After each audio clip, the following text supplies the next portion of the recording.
We're here in Pineview, Georgia, in a field that a guy that Caleb works with, standing in his cotton field. And we've got a cotton lab there in McGee that we've been working with Molly. It's our second year. Molly, you've helped design these for the last couple of years. Tell us a little bit about why we're doing what we're doing in McGee versus why we're standing in a field in Georgia.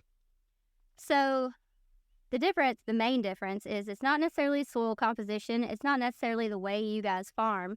Really, the only difference that I've been able to come across in, say, Georgia or kind of more the southeastern part is when we say in-furrow on cotton, they run for the hills, don't they? It's not a very widely adapted practice.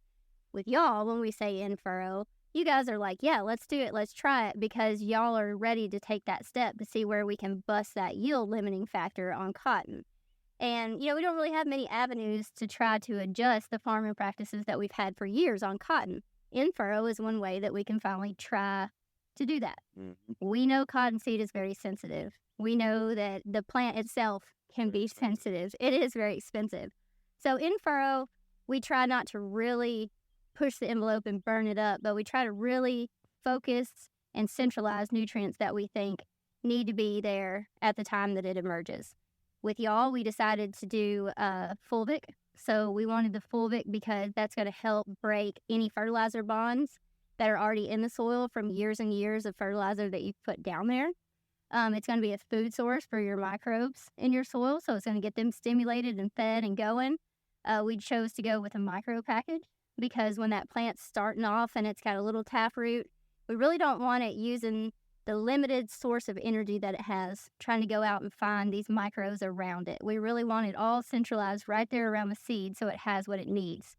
Then we went a step further and decided to put our liquid calcium in the furrow because calcium is not only responsible for things within the plant once it's going, but we need that calcium to really help kickstart it off. We can't never seem to get calcium into that cotton plant. That's right. And so, like I said before, you can see we're farming on sand.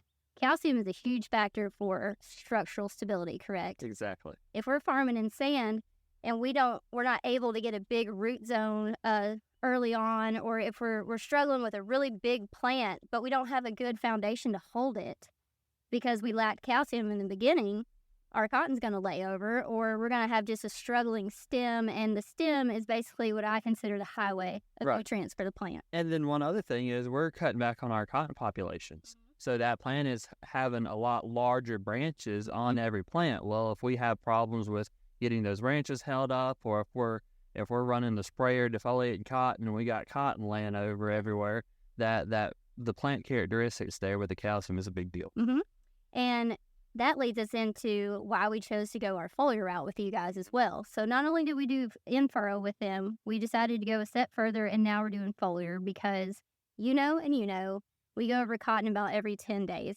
It's a very needy plant. It has to have insecticides. It has to have herbicides. It has to have PICs, which is a growth regulator, because little known fact, cotton is a tree.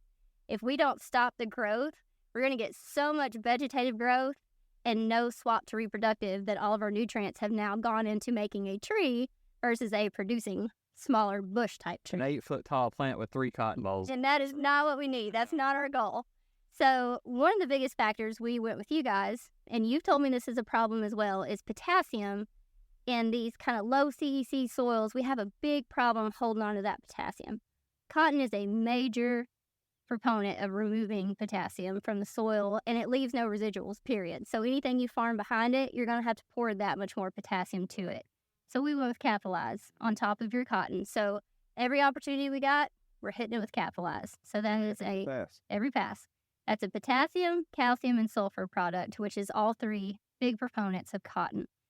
Then we chose to take it a step further. We blended in Micro 500 because we know the biggest factor, and y'all agree or disagree, is the biggest input cost and biggest factor, is it not mostly your NP and K units?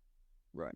So if we're lacking on micronutrients, we're not getting the most efficacy out of those NPK inputs we're putting down, right? Yep. So to me, one thing you should never cut out of your program is micros, because we have to have those micros to facilitate the movement of the NPKs.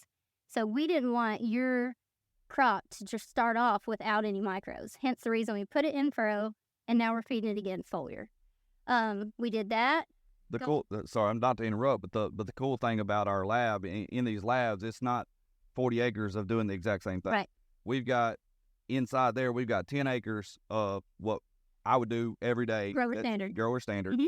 We've got 3 different replications of 3 different ways that you all would like for us to do it.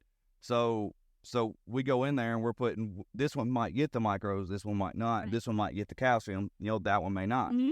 So that's one cool thing to me about when we're doing these labs. It's not just, okay, one thing, here we go, this is going to make you better. You've got replication to see this worked, this didn't work, this worked. And that's our goal overall is, yes, our end goal is to get the most yield that we can possibly get. But if you're like me, you want to know why. I know you ask why. You ask why.